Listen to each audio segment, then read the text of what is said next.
Nah, apa tuh? Edwin Prayogo. Ada. Hadir, Pak. Hadir. Saya, Pak. Kemudian Danto Rikal Sagala. Rical Sagala. Belum. Kemudian Ahmad Hamzah terakhir. Oke, ada. Hadir, Pak. Hadir. Ada lagi? Ada lagi yang belum? Namanya di sini? Nurdianingsih hadir, Pak. Siapa? Nurdianingsih. Aduh, namanya ada nggak di sini ya? Werdaningsih namanya. Nurdianingsih. Oke. Kalau Werdaningsih ya. Nurdianingsih, Pak. Ya. Oke. Terima kasih, Pak. Ada lagi yang belum mungkin? Halo. Oke, mungkin sementara itu dulu, gitu. Nanti saya, yang penting ini kita mulai lagi aja.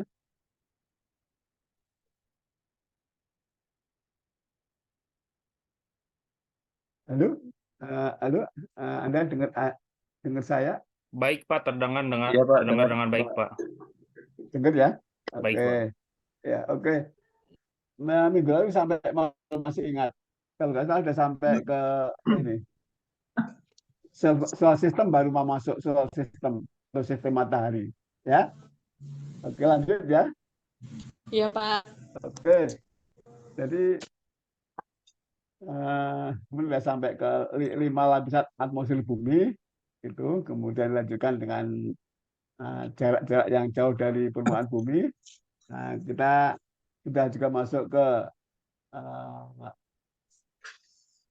yang namanya apa?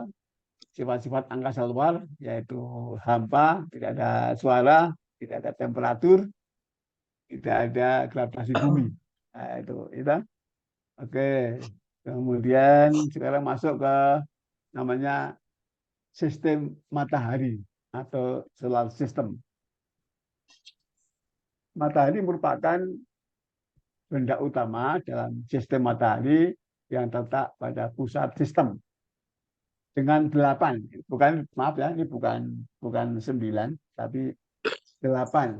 Jadi jumlahnya bukan 8, tapi bukan 9, tapi 8 planet yang berputar mengelilinginya dalam orbit sekitar yang dekat. Anda mungkin tahu 8 planet yang mengelilingi matahari. Yang pertama adalah yang paling dekat dengan matahari yang namanya Merkurius. Terus kemudian ada yang tahu? Habis Merkurius ada Venus, Venus. Pak. Venus, Ya. lalu bumi lalu Mars lalu Jupiter, Ya. lalu Terus? Saturnus, lalu Uranus, lalu Neptunus. Iya, Iya, 100 Pak. sudah. Oke, dari ya, dari Iya, Pak. Merkurius, Venus, Bumi atau Earth, Mars, Jupiter, ya, Saturnus, ya, Pak. Saturnus, ada Uranus dan Neptunus ya. Oke, ada 8 planet. Beberapa planet seperti Bumi memiliki satelit alam, yaitu bulan. Ada juga yang tidak memiliki satelit alam, ada juga yang lebih dari 1. Misalnya ada Jupiter, mungkin punya 2, atau yang lain punya 3 dari masing-masing. Yang penting bumi kita mempunyai 1 satelit alam, yaitu bulan atau moon. Dan banyak benda-benda angkasa yang bergerak dalam solar system. Jadi tidak hanya planet kita, plus 7 yang lain dengan bulannya masing-masing, tapi juga banyak benda lain yang bergerak dalam sistem matahari. Anda lihat sana ada meteor, ada komet, ada bintang-bintang yang lain. Jadi semua mengelilingi matahari sebagai pusat sistem. Planet-planet dipegang dalam orbitnya oleh gravitasi matahari. Jadi di sistem matahari kita ada gravitasi, yaitu oleh matahari yang fungsinya memegang sistem agar tidak ya berantarakan. Jadi maksudnya masing-masing planet atau benda angkasa bergerak memenuhi matahari dengan orbitnya yang masing-masing yang teratur, jadi tidak bertabrak-tabrakan dan dipegang oleh gravitasi matahari. Planet-planet bergerak dalam arah yang sama mengelilingi matahari dan pada bidang datar yang hampir sama kecuali Pluto. Jadi 8 planet itu bergerak bersamaan seperti ya kayak di tampi itu beras dalam tampi itu kemudian ya gerakannya membentuk bidang datar kecuali Pluto. Dulu Pluto adalah anggota kita, anggota sistem matahari kita, tapi karena apa tuh nah, aneh atau ya tidak seirama dengan yang lain, maka dia dipecat dari sistem matahari kita. Kalau salah kira baru 80 tahun yang lalu dipecat dari apa tuh sistem matahari kita. Makin dekat dengan matahari, kecepatan orbitnya makin tinggi, makin jauh dari matahari makin rendah. Contohnya Merkuri itu sekali mengelilingi matahari lamanya adalah 88 hari. Nah, jadi cepat sekali. Jadi karena dekat dengan matahari, ya cepat sekali gerakannya untuk mengelilingi matahari. Yaitu cuma butuh waktu 88 hari saja.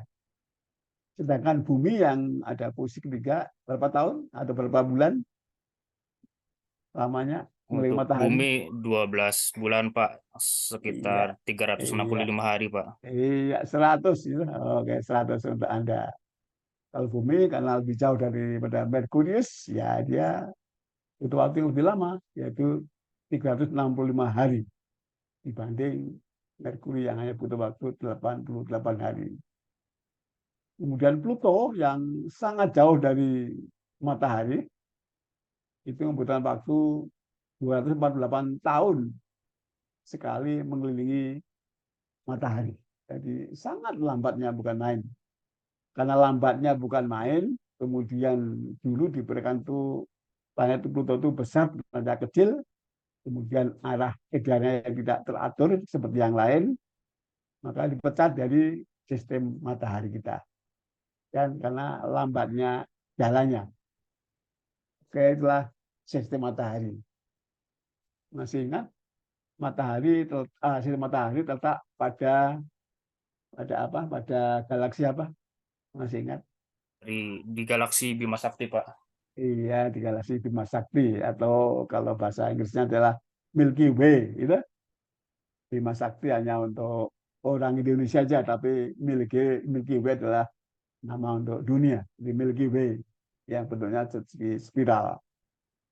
Oke, itulah sistem matahari. Kemudian bagaimana sifat-sifatnya matahari? Dikatakan matahari mempunyai total massa sebesar lebih dari 99% dari massanya bumi. Jadi besar sekali, 99% dari massa bumi. Nah, itu. Masanya, maaf, 90% dari total massa sistem matahari yang saya maksud, bukan dari bumi. Kalau dibanding kepada bumi, itu masanya 30.000 kali massa bumi. Barangkali Anda bisa menghitung kira-kira berapa volume bumi? Ada yang bisa menghitung? Rumusnya bola, Anda masih ingat? Rumus volume bola. Zaman tadi SMA dulu ya. Volume bola sama dengan 4/3 kali Pi kali R pangkat 3. Nah, jadi kalau volume bumi ya sama dengan 4/3 kali Pi kali R-nya bumi. R pangkat 3. R-nya bumi kira-kira 6.500 km. Nah, itulah volume daripada bumi. Nah, dikalikan dengan massa jenisnya, itulah temu massa. Jadi volume kali jenis bumi atau massa jenis bumi adalah sama dengan massa bumi. Nah, itu massa matahari 330.000-nya massa bumi. Nah, itu. Atau volumenya 1,3 juta kali volume bumi. Jadi sangat besar. bola yang sangat besar. Setiap 11 tahun sekali ini jumlah bagian yang gelap yang disebut dengan noda matahari atau sunspot mencapai 0 jam dari 11 tahun sekali. Misalnya tahun ini adalah tahun 2023, itu jumlah daripada sunspot atau dalam mataharinya maksimum, maka akan terjadi kembali nanti tahun 2034 gitu ya. Jadi setiap 11 tahun sekali akan terjadi jumlah sunspot atau noda matahari yang maksimum. Ya kalau laki-laki ya apa namanya itu sedang puber, banyak jerawat di mukanya. Nah, itu. Selama waktu aktivitas sunspot maksimum, matahari menunjukkan peningkatan dalam produksi radiasi gelombang pendek, khususnya sinar X dan ultraviolet, dan juga sering terjadi letusan dan nyala matahari. Jadi menggebu-gebu kalau sedang puber itu, yaitu peningkatan produksi radiasi gelombang pendek, yaitu sinar X dan juga ultraviolet, dan juga terjadi nyala api dan letusan matahari. Nah, itu. Jadi itulah 11 tahun sekali terjadi begitu.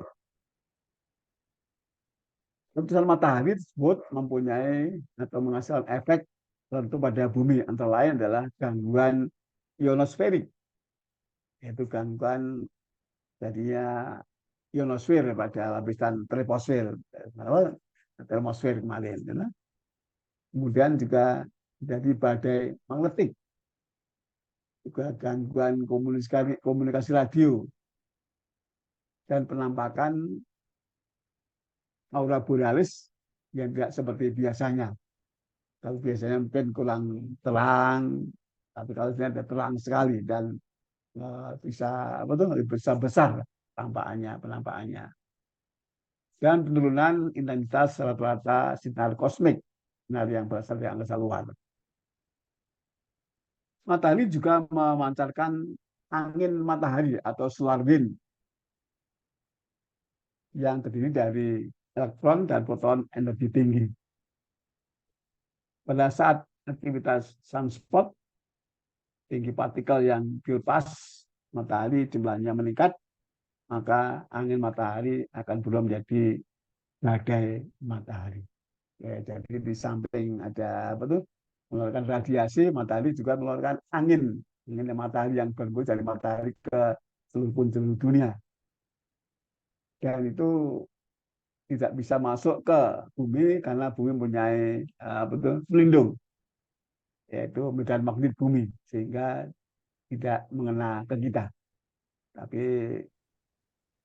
benda langit yang tidak mempunyai atmosfer pelindung akan terkena angin matahari.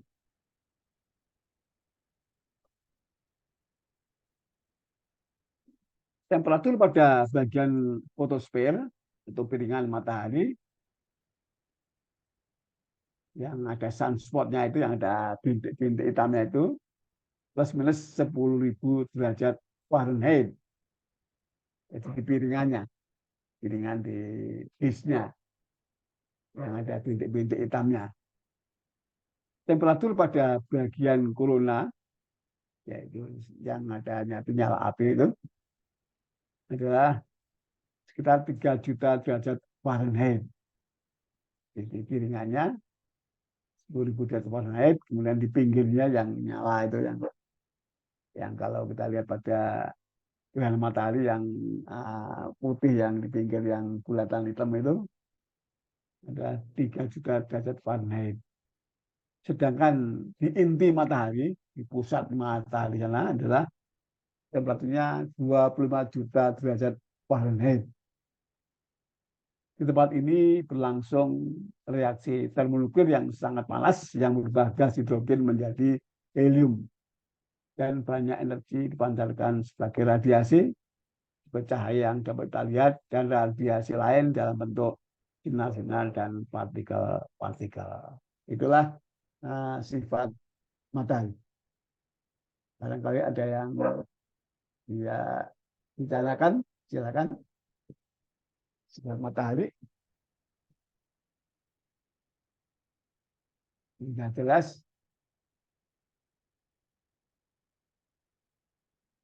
Halo? Apa? Halo? Silakan Anda apa tuh? Mungkin apa tuh? Eh, sholat dulu. Baik Pak, terima kasih. Ya, silakan Anda. Ini kan ini waktunya Siap, sholat Pak. ya. Anda sholat dulu aja ya. Baik Pak. Eh, Siap, Pak. sampai jam 6.15 ya. Cukup. Siap, Pak. Jangan, tapi nggak usah dimatikan ya lah. Ya aja nanti untuk ini bergabung lagi. Oke. Oke, tadinya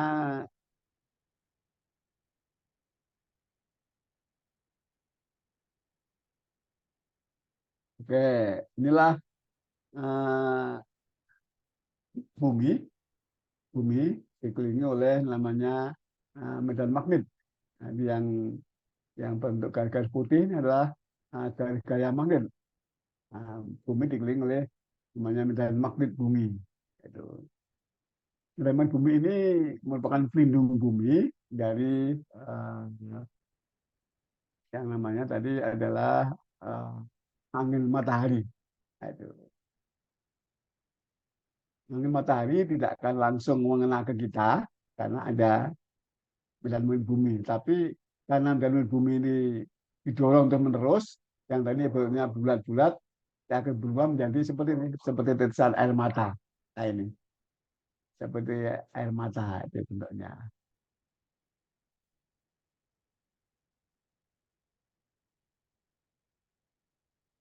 Oke, ada ya.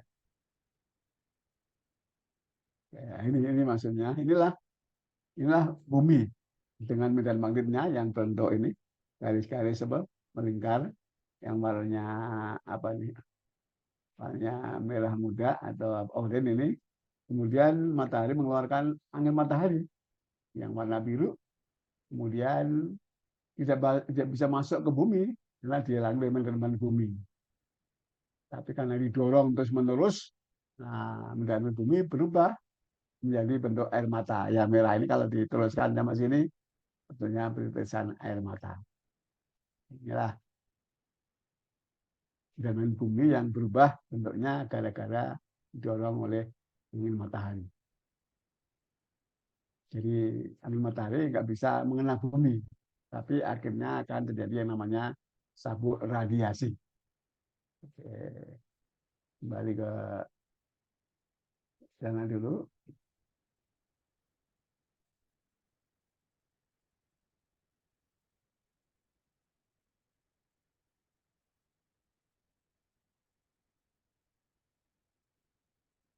Oke, jadi bentuk tersebut ada bentuk tetesan air mata tersebut disebabkan karena medan bumi didorong oleh sinar matahari, oleh angin matahari yang terus menerus berpancar dari matahari. Di sekitar tetesan mata atau di sekitar medan magnet bumi terdapat sabuk radiasi Van Allen. Nama sabuk tersebut yang diperoleh dari nama Dr. Jim Van Allen sebagai penanggung jawab atas interpretasi data dari satelit Explorer. Nah, jadi ada sabuk radiasi Van Allen. Sabuk radiasi tersebut dapat menimbulkan bahaya kesehatan kepada awak pesawat angkasa luar karena dapat mengganggu proses kimia dalam sel hidup dan juga mengganggu pembelahan sel normal. Jadi radiasi matahari dapat ya merusak kulit kita karena atau sel-sel badan kita karena dari radiasi tersebut. Bahaya radiasi pada ketinggian di bawah 250 mil sangat kecil. Kita ini hidup di bawah ketinggian sekian, 250 mil, sehingga kita sangat kecil karena radiasi yang tinggi. Jadi sangat rendah radiasi yang ke kita. Bahaya radiasi yang sangat besar terjadi pada ketinggian 1.500 mil di atas daerah Khatulistiwa. Di atas negara kita kan letak di Khatulistiwa. Jadi di atas 1.500 mil di atas Khatulistiwa, radiasinya sangat besar. Dengan alasan ini, penerbangan angkasa luar awak dibatasi hanya di bawah 250 mil, seperti yang dilakukan oleh pesawat Apollo. Jadi penerbangan angkasa luar yang berawak dibatasi hanya sampai 250 mil saja, karena mengenai radiasi. Beruntung bahwa peningkatan radiasi yang disebabkan oleh meningkatnya aktivitas transport dapat diramalkan lebih dahulu, sehingga dengan penerbangan ke angkasa luar dapat diatur kapan radiasi paling minimum. Ya tadi kalau katakanlah saat ini tahun 2003 itu maksimum transportnya, berarti maksimum radiasinya. Nah, supaya tidak karena radiasi ya antara itu 2023 sampai 2034 itu kira-kira bulan apa yang cuman ya tengah-tengah, kira-kira ya bulan apa itu, atau tahun 2020 berapa 7 28 itu, nah itu iman nanti meningkat lagi. Sekarang maksimum nanti turun sampai dengan tahun nanti sampai 5 tahun naik lagi. Nah, antara tahun 2078 itulah kita bisa meluncurkan pesawat angkasa luar dengan aman. Oke, itulah apa tuh bahaya radiasi, yaitu adanya sapu radiasi Van Allen yang mengelilingi bumi.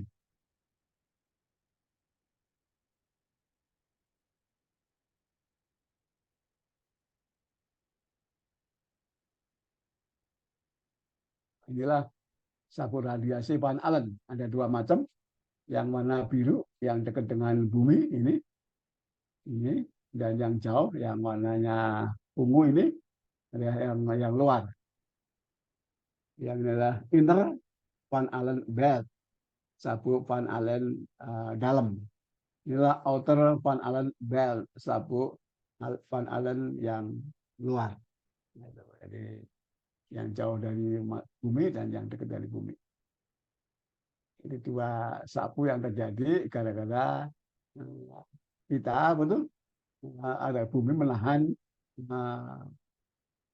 terus menahan angin matahari. Nah, itu nggak bisa langsung ke bumi angin matahari, tapi menimbulkan sabuk radiasi Van Allen dalam dan luar. Dan bahaya paling kecil ada di bawah ketinggian 250 mil, dan yang paling tinggi adalah 1.500 mil di atas Khatulistiwa. Oke.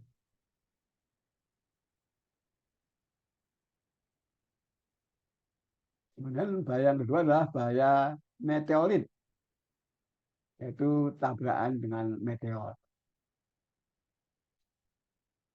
Bahaya mungkin terjadi dari meteor terhadap pesawat angkasa luar adalah tabrakan antara pesawat dengan meteor yang mengembara dengan kecepatan ribuan mil per jam.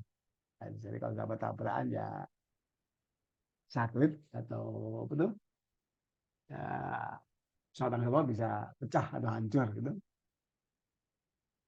Namun dalam kenyataan pengalaman yang dialami menunjukkan bahwa tidak ada bahaya yang disebabkan oleh meteor sebesar batu kerikil atau lebih dari itu. Jadi memang ada miliaran meteor yang berterbangan di angkasa luar, tapi belum pernah terjadi tabrakan yang serius terhadap pesawat angkasa luar.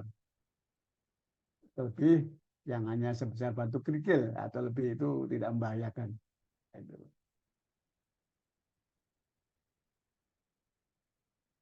Beberapa perhatian menunjukkan bahwa mikrometeorit, meteorit yang kecil-kecil, yang ukurannya sebesar butiran pasir, memiliki cukup serius permukaan metal dan merusak peralatan yang kompleks pada pesawat angkasa luar. Jadi selama ini yang terjadi meteor-meteor yang kecil atau meteorit yang sangat kecil itu hanya merusak bagian luar daripada pesawat angkasa luar.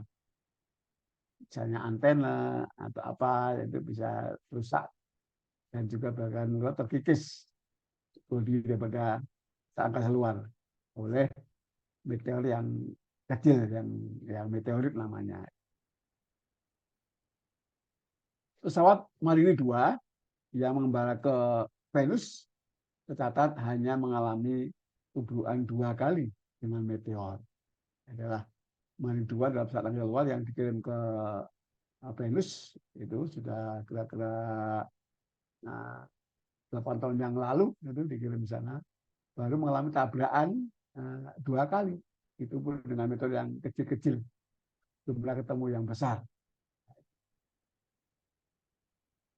Pesawat Mariner 4 yang mengembara ke Mars tercatat mengalami 2 kali tabrakan dengan meteor-meteor kecil dan tidak ada satupun yang dapat dianggap serius yang dikirim ke Mars.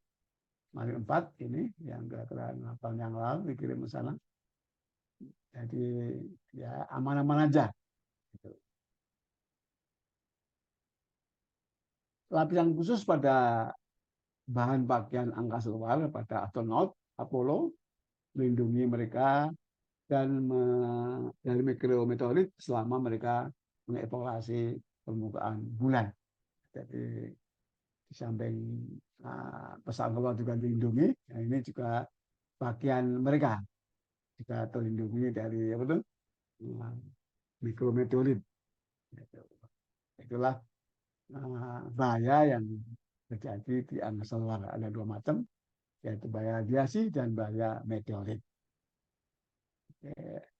Silakan ada yang belum jelas mengenai bahaya radiasi dan bahaya meteorit, atau sudah jelas ya?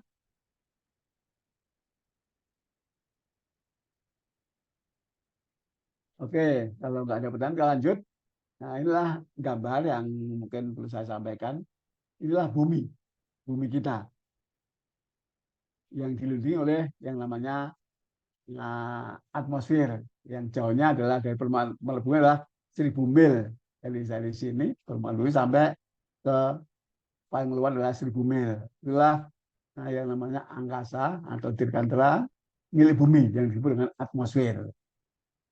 Nah, atmosfer ini dibagi 5 lapisan. Yang pertama yang dikatakan adalah troposfer, kemudian stratosfer, mesosfer, kemudian termosfer, dan yang luar adalah exosfer. Yang setiap lapisan punya fenomena masing-masing, gitu. Nah, itu.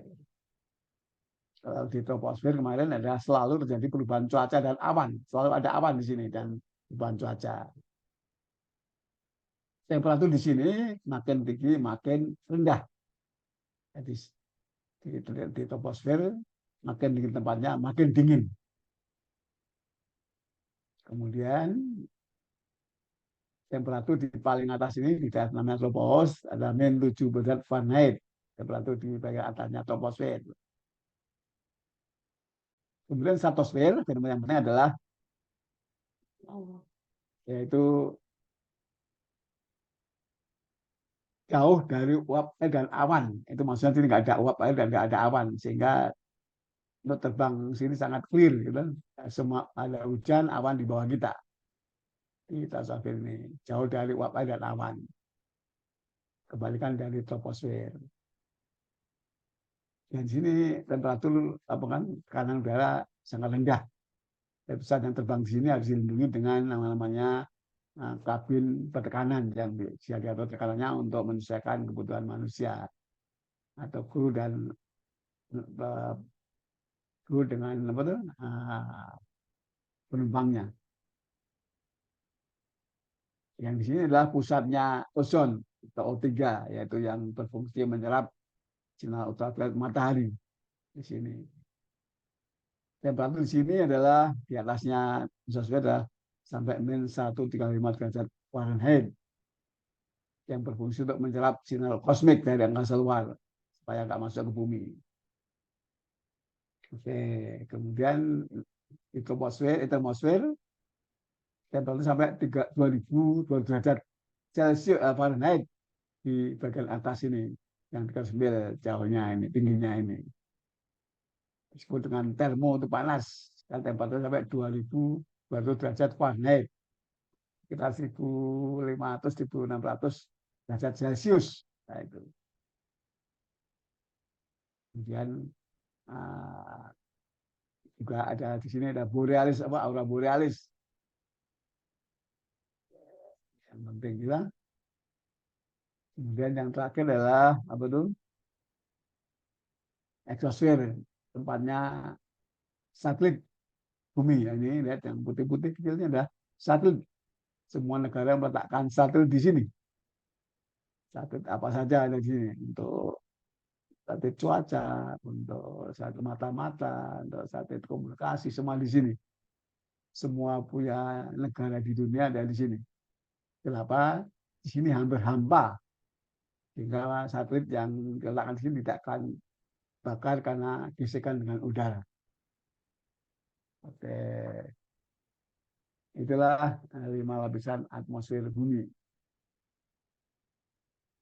Inilah aurora borealis yang terjadi di daerah bagian bumi utara atau dekat kutub utara. Ini yang kejadian orang-orang kutub. Tapi akhir-akhir ini juga terjadi di Tiongkok atau di Italia. Kalau ada dengar berita, ada terjadi juga, kelihatan ada aurora borealis. Oke. Yang tadi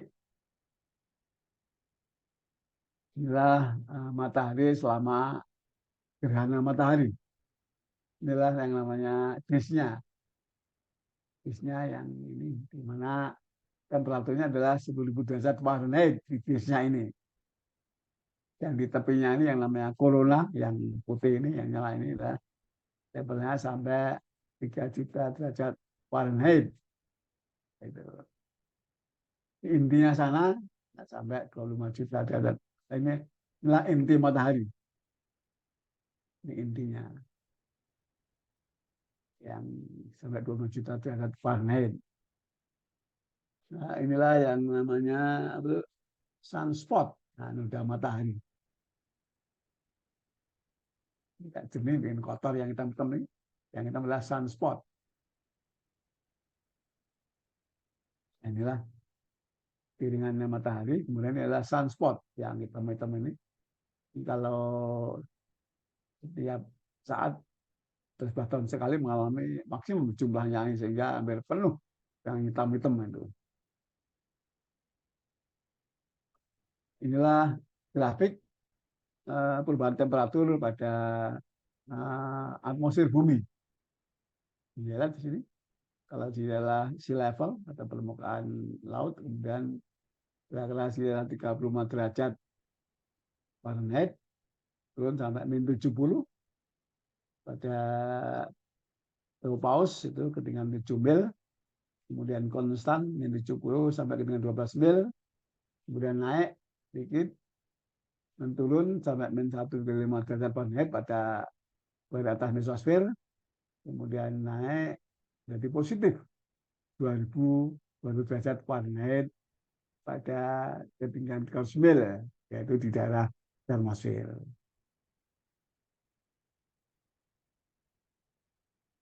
Inilah gambar secara artistik mengenai apa itu sistem matahari atau solar system. Jadi tidak pakai skala karena gambar artistik.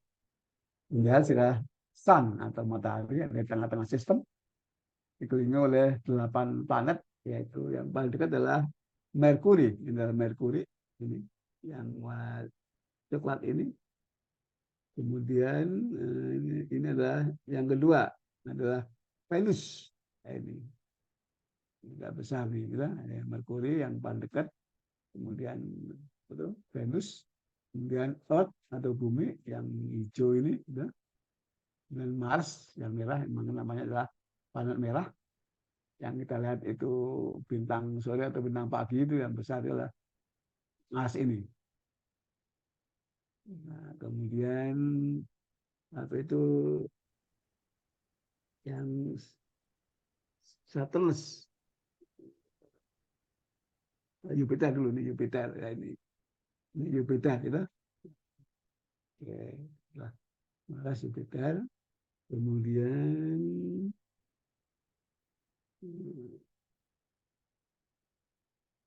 jadi Saturnus, saya sudah nggak jelas, jadi lihatnya ini Saturnus, kemudian Uranus dan Neptunus, ada Neptune, ada 8 planet yang mengelilingi matahari dengan bentuk bidang datar. Di samping itu masih banyak benda langit yang lain, ada rasi bintang macam-macam, kemudian ada juga komet, itu ada meteor yang semua bergerak mengelilingi matahari kita. Oke, ini yang tadi. Oke.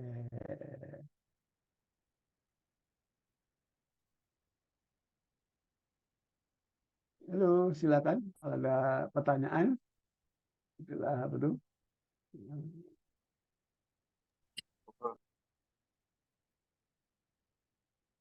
Ada pertanyaan? Belum, Pak.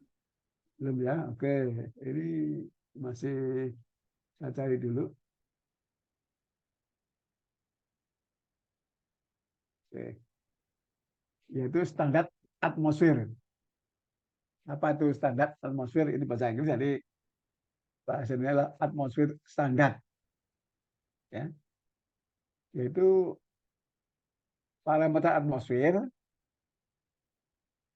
yang digunakan sebagai standar atau pedoman di dalam pembuatan desain dan perhitungan performance atau kemampuan pesawat terbang. Mengapa perlu ada atmosfer standar? Karena parameter atmosfer di setiap tempat itu beda-beda. Di Indonesia, di Amerika, di Afrika, di Eropa itu kondisi. Nah, untuk parameter atmosfernya beda-beda. Apa disebut parameter di sini? Apa saja? Ada 3 macam parameter atmosfer yang kita pakai standar adalah pertama adalah kanan, kedua temperatur, yang ketiga adalah massa jenis atau berat jenis atau density. Jadi 3 macam parameter inilah yang dipakai standar di dalam pembuatan desain pesawat dan perhitungan performanya. Mengapa harus pakai tadi standar? Karena untuk menyamakan kondisinya. Ini maksudnya setiap tempat yang tingginya sama dari permukaan bumi atau sea level itu mempunyai tekanan, temperatur, dan density atau berat jenis udara yang sama dimanapun, baik di Indonesia, di Amerika, di Eropa, di Afrika, di Australia, asal ketinggiannya sama, itu mempunyai tekanan, temperatur, dan berat jenis udara yang sama. Disebut dengan atmosfer standar. Nah, itu jadi kalau misalnya di Indonesia pada ketinggian 1000 meter dari permukaan bumi, misalnya tekanannya katakanlah 10 PSI, PSI. Kemudian temperaturnya katakanlah 100 derajat Kelvin, yang dipakai Kelvin, bukan Celcius, bukan Fahrenheit, tapi Kelvin, yaitu 100 derajat Kelvin. Kemudian density-nya adalah 0,150 kg per meter kubik. Maka seluruh dunia sama. Asal ketinggiannya sama dari bumi tadi, misalnya tadi ketinggian berapa 100 meter itu misalnya, maka sama, tekanannya sama, temperaturnya sama, dan massa jenisnya sama. Itulah yang dinamakan atmosfer standar. Jadi supaya kalau kita menguji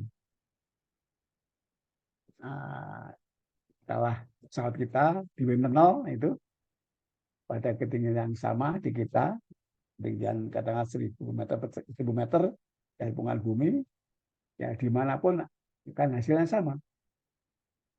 Asal diuji di Indonesia, di Amerika, di Eropa, di Afrika, asal ketinggian tempatnya sama, kita hasil ujinya akan sama. Karena kita mempunyai standar atmosfer.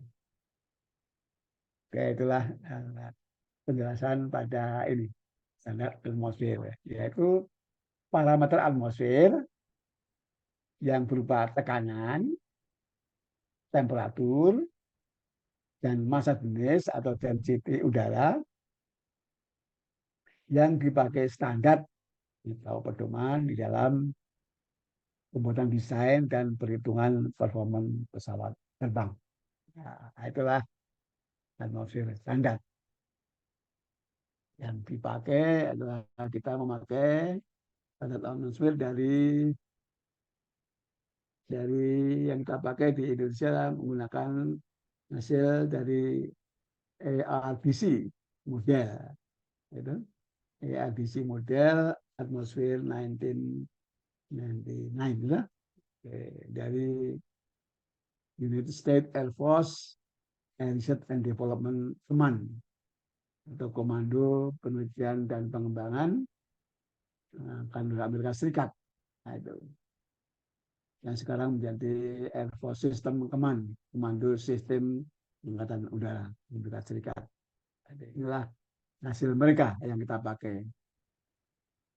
Tentunya enggak hanya kita, tadi yang negara barat menggunakan ini, mungkin negara timur lebih lagi, tapi negara barat menggunakan standar atmosfer hasil dari United States Air Force ini. Oke. Itulah apa tuh? Standar atmosfer. Jadi saya ulang lagi ya, jangan sampai lupa. Parameternya 3 aja, yaitu tekanan, temperatur, dan density atau berat jenis. Nanti kalau ada pertanyaan pada UTS misalnya di bawah ini adalah parameter atmosfer yang dipakai standar di dalam pembuatan desain dan perhitungan bersama, kecuali saya sebutkan 3 tadi, tekanan, temperatur, berat jenis, dan apa atau yang mana yang bukan ya, contohnya itu soalnya saya bocorkan itu. Oke, ada pertanyaan?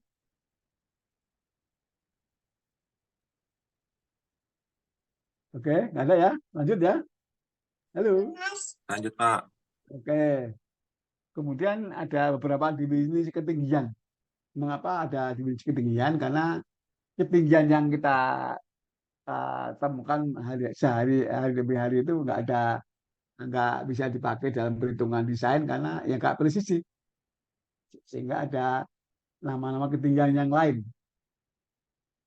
Ketinggian secara umum diartikan sebagai jarak dari atau di atas tanah. Misalnya tinggi terbang pesawat 1.000 feet. Nah, misalnya. Nah, itulah ketinggian yang biasa kita pakai. Kemudian pohon tingginya 10 meter. Nah, kita nggak presisi kalau untuk pembuatan desain. Untuk itu ada beberapa definisi yang kita pakai. Yaitu ada namanya ketinggian absolut. Ya, dalam pernyataan itu perhitungan desain itu ada beberapa macam ketinggian, yaitu ketinggian absolut atau absolute altitude. Ini adalah altitude. Ada ketinggian geometrik atau geometric altitude, ketinggian geopotensial atau geopotensial altitude, ketinggian tekanan atau pressure altitude, kemudian ketinggian temperatur atau temperature altitude, dan yang terakhir adalah ketinggian berat jenis atau density altitude. Inilah 6 macam ketinggian yang biasa dipakai dalam perhitungan desain atau pembuatan desain dan program pesawat terbang. Nah, kita masing-masing kita lihat dulu apa tuh ketinggian geopotensial, apa itu yang kita lihat ini, apa ketinggian geometrik. pakai simbol HA. Nah, itu height, gitu. G ini geometrik. G ya, maaf bukan A ya, maaf ini enggak. Jadi ketinggian geometrik atau HG, hanya kecil, G-nya besar. Yaitu ketinggian yang diukur dari permukaan bumi. Nah, itu inilah jelas ya. Ketinggian geometrik adalah ketinggian yang diukur dari permukaan bumi. Pesawat terbang ketinggiannya 12.000 feet. Nah, itu adalah ketinggian geometrik. Itu dari permukaan bumi. Tinggi gunung 5.000 meter. Nah, itu dari permukaan bumi. Itu ketinggian geometrik. Nah, yaitu G besar adalah height, G-nya adalah geometrik. Nah, sekarang kita yang kedua. Apa ketinggian absolut? Apa ketinggian absolut? Atau HA. Height dan angle absolut, A kecil. Yaitu ketinggian yang diukur dari pusat bumi. Oke, ini lihat. Tadi adalah HG dari suatu ketinggian ini, mungkin saat terbang di sini. Kita ukur dari permukaan bumi, disebut dengan HG, yaitu ketinggian geometrik. Tapi kalau tadi diukur ini, dari pesawat yang terbang di sini, kita ukur dari pusat bumi, disebut dengan H absolut atau HA. Yang berarti HA ini sama dengan HG ini dari sini ke sini ditambah dengan dari bumi. Nah, itu. Jadi HA sama dengan HG tambah dari bumi. Ketinggian absolut penting khususnya untuk penerbangan angkasa luar. Karena gravitasi lokal G berubah sesuai ketinggian HA. Jadi ketinggian absolut itu penting untuk menghitung G untuk gravitasi pada suatu ketinggian. Karena setiap berubah ketinggian itu absolutnya dari permukaan dari pusat bumi diukurnya, setiap jarak ini berubah, maka harga G-nya akan berubah. Dan untuk menghitung besarnya gravitasi, kita menggunakan hukum gravitasi Newton, di mana gravitasi lokal G pada ketinggian HA adalah sebagai berikut. Ini rumusnya.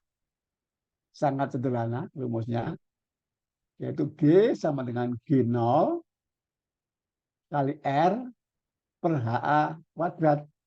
HA ini yang dikuadratkan ini tidak hanya R, tapi kurungnya sampai ke bawah. Tolong ya. Jadi yang dikurung bukan hanya R saja, tapi R per HA. Nah, itu. Nah, itulah. Jadi yang kuadrat sampai ke bawah. Karena HA sama dengan HG tambah R, ya rumusnya biar diganti. G sama dengan G0 kali R per R plus HG.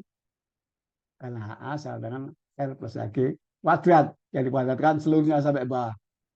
Ini sampai bawah. Ini kurungnya tulang panjang sampai sini. Jadi sangat gampang. Jadi G pada suatu ketinggian, ini misalnya ketinggian berapa? Anda hitung. Ketinggian katakanlah berapa? 100.000 meter gitu, 100.000 meter misalnya. 100 kilo, 100.000 meter. Ya tinggal masukkan sama dengan G0. Berapa G0? Atau G di sea level? Ada yang tahu barangkali? Suwadana Wisnu barangkali atau Ahmad Hamzah berapa gravitasi di permukaan bumi atau permukaan laut? 9,18 bukan Pak? Terbalik. 9,81. Oh, 81 ya. Salah Pak. Lupa Pak. Ya, nggak apa-apa. Udah 100. Nah, berapa? Apa satuannya? Kalau masih ingat. Newton Pak. Atau Bukan, Newton satuan gaya. satuan. Nah, satuan G itu percepatan sama dengan A. Apa? Kalau V itu kecepatan meter per second. Nah, kalau Oke. percepatan A atau G, contohnya apa? Ayo, meter per second Second kuadrat. kuadrat, Pak. Ya, jangan lupa ya. Jadi, Oh ya Pak, siap. ya gravitasi adalah sama dengan 9,81 meter per second kuadrat. Itu di sea level. Ya. Tinggal masukkan ke sini. G pada 100.000 meter adalah sama 9,81 dalam kurung. R-nya adalah 6.500 kilometer atau 6.500 kali 10 pangkat 3 lagi meter per ini juga 6.500 kali 10 pangkat 3 lagi tambah tingginya berapa? 100.000 meter. Ya, ini Anda sudah kalikan, dikuadratkan, ketemulah di pada ketinggian 100.000 meter. Jadi tinggal masukkan aja G0 9,81, terus ketinggiannya berapa? Misalnya berapa aja. Pokoknya jajar bumi dan tambah ketinggian dia H-nya. Tinggal padatkan, ketemulah gravitasi pada setiap ketinggian. Nah, Anda tinggal masukkan, sangat gampang. Oke, itulah ketinggian absolut pentingnya bagi perhitungan gravitasi pada ketinggian tertentu. Kemudian ada ketinggian geopotensial, yaitu ketinggian fiktif yang untuk memudahkan perhitungan atau ketinggian fiktif yang secara fisik sama dengan asumsi G konstan sama dengan G0. Nah, itu maksudnya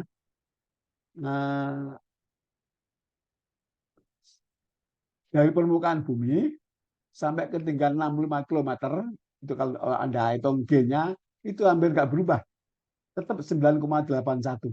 Jadi kalau Anda bisa nyoba masukkan ke rumus tadi 65 km atau 65.000 meter, itu Anda masukkan ke rumus G tadi, maka G-nya hampir sama dengan di sea level 9,81, paling 9,8 0,999, jadi hampir nggak berubah. Dari permukaan bumi sampai ketinggian 65 km itu dianggap G konstan, yaitu 9,81.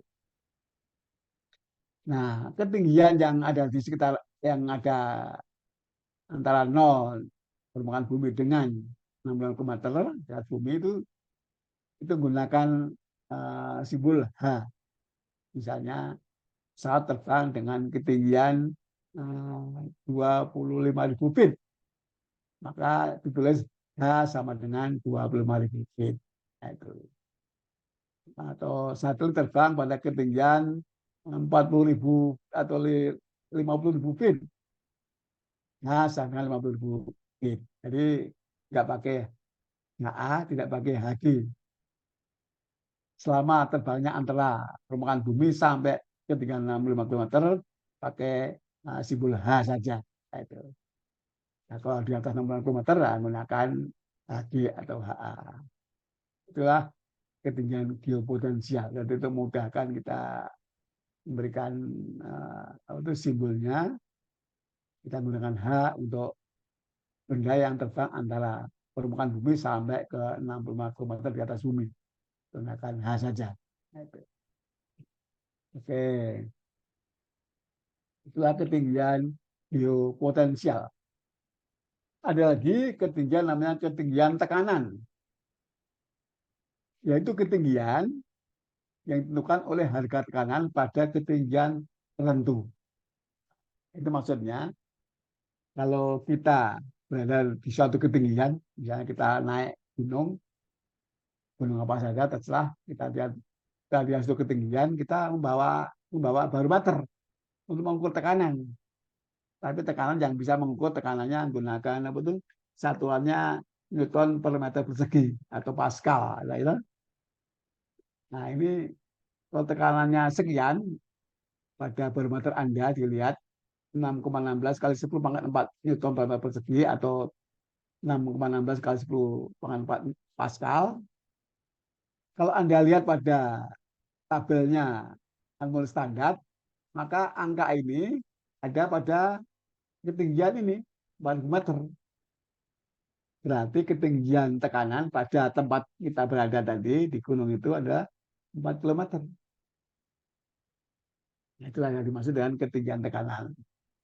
Jadi kita berada di satu ketinggian, dan kita lihat barometer kita menunjukkan angka 6,16 kali 10⁴. Kalau dilihat di atmosfer standar, karena setiap ketinggian punya harga tekanan, nah, angka ini, harga ini terdapat pada ketinggian 4.000 meter.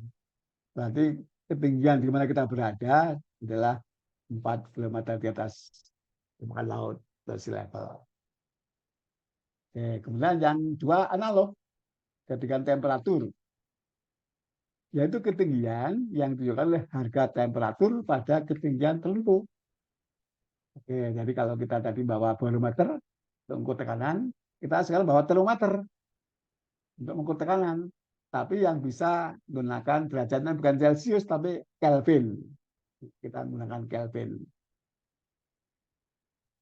Kemudian kita lihat pada termometer kita yang bisa mengukur derajat Kelvin. Angkanya adalah menunjukkan 265,4 derajat Kelvin. Nah itu. Kalau Anda lihat pada tabelnya apa itu? Yang standar harga 265,4 ini adalah apa? Sorry. Harga 265,4 ini adalah ada pada ketinggian 3,5 km.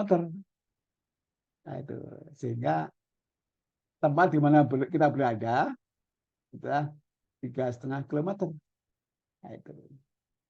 Oke, ya, oke, sama dengan ketinggian berat jenis. Ya, kita juga berada di suatu ketinggian, kita membawa alat yang bisa mengukur density.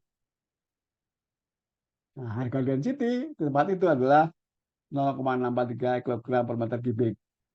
Kita lihat pada tabel atmosfer standar. Angka itu ada pada ketinggian sekian. Berarti kita berada pada ketinggian ini pada saat ini. Oke, itulah pengamatan ketinggian yang dipakai dalam perhitungan desain.